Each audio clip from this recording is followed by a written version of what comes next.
दोस्तों, आप सभी को मेरे यूट्यूब चैनल पर स्वागत है। मेरा नाम है सत्य रंजन। दोस्तों, आज इस टॉपिक पर बात करेंगे। एक है वो है लक और लर्निंग।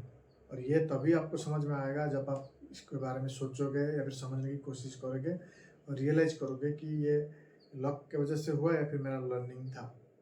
जो शेयर मार्केट में लक फैक्टर जो बोलते हैं, वो शुरुआत में बहुत सारे लोगों के साथ काम कर जाता है और ये ज़्यादातर बुल रन में बहुत सारे लोगों को प्रॉफिट कमा के देता है। और कहीं ना कहीं बहुत सारे लोग इसको सोचते हैं कि मेरा लर्निंग है और इसके वजह से मैंने प्रॉफिट कमाया है। देखिए, अगर आप प्रॉफिट कमाते हो तो आपको ये समझना पड़ेगा ये किस वजह से आपको मिला। कोई टिप्स की वजह से, रिकमेंडेशन, या फिर जो लक बोलते हैं, कोई भी स्टॉक पर कर लिया और वो ग्रोथ कर जाएगा। तो आपको ये समझना पड़ेगा कि ये क्यों ग्रोथ हुआ है। और इसका जो मैं कंपनी पिक किया हूँ, क्या मैं खुद रिसर्च किया हूँ उसके बारे में, उसका वेबसाइट जाके देखा हूँ या फिर एनुअल रिपोर्ट पढ़ा हूँ, या फिर उसके बारे में थोड़ा बहुत पर्सनली जो रिसर्च करते हैं, जाके आर्टिकल देखना हो, क्या वो सब मैंने किया। और ये वो सब नहीं किया है तो अगर कोई बोल दे रहा है आपको, या फिर कोई भी टिप्स देखकर, या फिर टेलीग्राम चैनल पर हो या फिर इंस्टाग्राम पे हो, तो अगर आप ये डिसीजन लिए हैं तो ये आपका लर्निंग नहीं है, ये लक बोल सकते हो या फिर स्पेकुलेशन बोल सकते हो। दूसरी बात यहाँ पर यह आता है कि इसको रियलाइज करना बहुत ज़रूरी है, क्योंकि लक को अगर तुम लर्निंग मान लोगे, उसके बाद जो डिसीजन लोगे, अगर या उसके बाद आपका जो कैपिटल है वो इंक्रीज करोगे, क्योंकि आपको लगता है आप जो भी डिसीजन लेते हो वो सही है और आपको बहुत कुछ आता है, आप उन्हीं भगवान है, ऐसा जो सोच आ जाता है। तो कहीं ना कहीं वहाँ पर दिक्कत यह आता है कि अगले बार जब तुम ज़्यादा रिस्क लोगे, ज़्यादा क्वांटिटी में बाय करोगे, ज़्यादा कैपिटल इन्वेस्ट करोगे, हो सकता है वो इंक्रीज करे या फिर प्रॉफिट दे दे। अगर वो फेल हो जाएगा तो आपका बहुत बड़ा नुकसान भी हो जाएगा। तो इसलिए बहुत सारे लोग ऐसे बहुत बुरी तरह से फंस जाते हैं शेयर मार्केट में, चाहे क्रिप्टो करेंसी के बारे में हो या फिर शेयर मार्केट में हो। जब उनको स्टार्टिंग में 10,000 20,000 प्रॉफिट हो जाता है, उनको लगता है कि वो सब कुछ सीख गए हैं।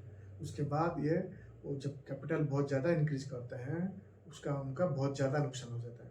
उसके बाद वो मार्केट छोड़कर चले जाते हैं। तो कहीं ना कहीं इसको आपको समझना पड़ेगा। अगर ये आपका लर्निंग है फिर भी नुकसान दे रहा है तो कहीं ना कहीं आपका कोई गलती हो सकता है, और ये धीरे धीरे करके सुधर जाने की जो चांसेस है वो बहुत ज़्यादा है, वो मिट भी जाता है। थोड़ा बहुत गलती होगा, उसके बाद बार बार सीखने के बाद, समझने के बाद ये धीरे धीरे करके प्रॉफिट तक चला जाएगा। लेकिन अगर लक के ऊपर आप डिपेंड करते हो तो फंस जाओगे। और यहाँ पर और एक दिक्कत जो आता है, कुछ लोग ये स्क्रीनशॉट डालते हैं कि देखो मैंने 2020 में एक स्टॉक रिकमेंड किया था, वो 10 गुना बढ़ गया है।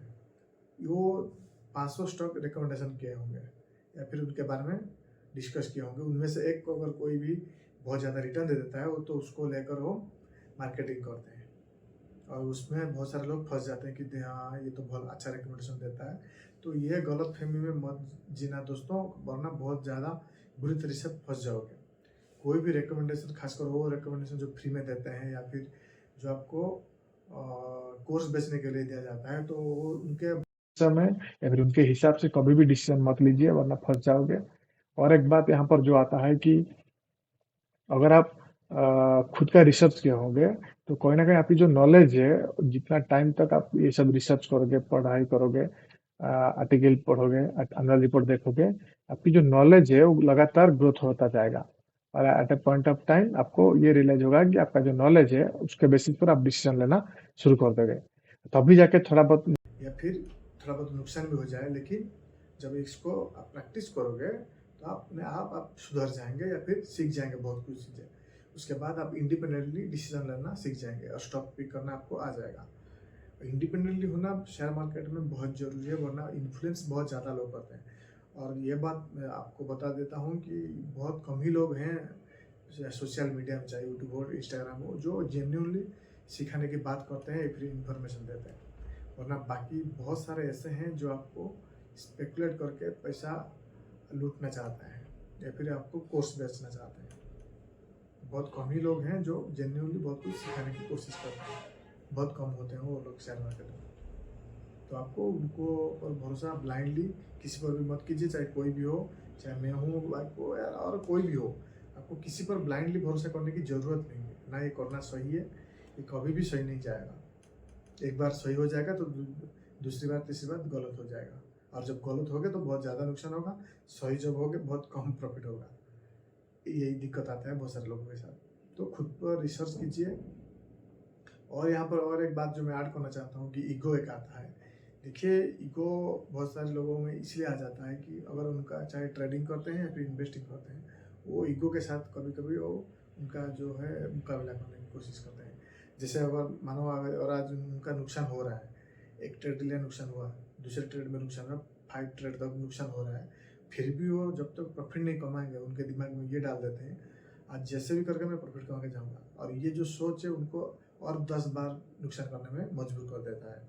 वैसे शेयर मार्केट भी है, अगर किसी ने इन्वेस्ट किया है, अगर उसका नुकसान हो रहा है, वो जानबूझकर ये कर रहा है कि फिर वो स्टॉक को एवरेज करने की कोशिश कर रहा है। वो लगातार नीचे जा रहा है, उसको ये लगता है कि और एवरेजिंग कर दूंगा और एवरेजिंग कर दूंगा, वो गलत फहमी में जीते हैं। और एक बात आता है कि जिस स्टॉक पर वो नुकसान किए हैं उसी स्टॉक को दोबारा बाय करते हैं प्रॉफिट कमाने के लिए। ऐसा नहीं होता है दोस्तों, कुछ स्टॉक ऐसे होंगे, और ये बहुत कॉमन भी है कि आपका नुकसान होगा, यह सच्चाई है शेयर मार्केट की। लेकिन आप कितना कम कर सकते हैं, कितना इसके बारे में रिसर्च कर सकते हैं, जान सकते हैं, वो बहुत कुछ डिसाइड करेगा आगे जाकर।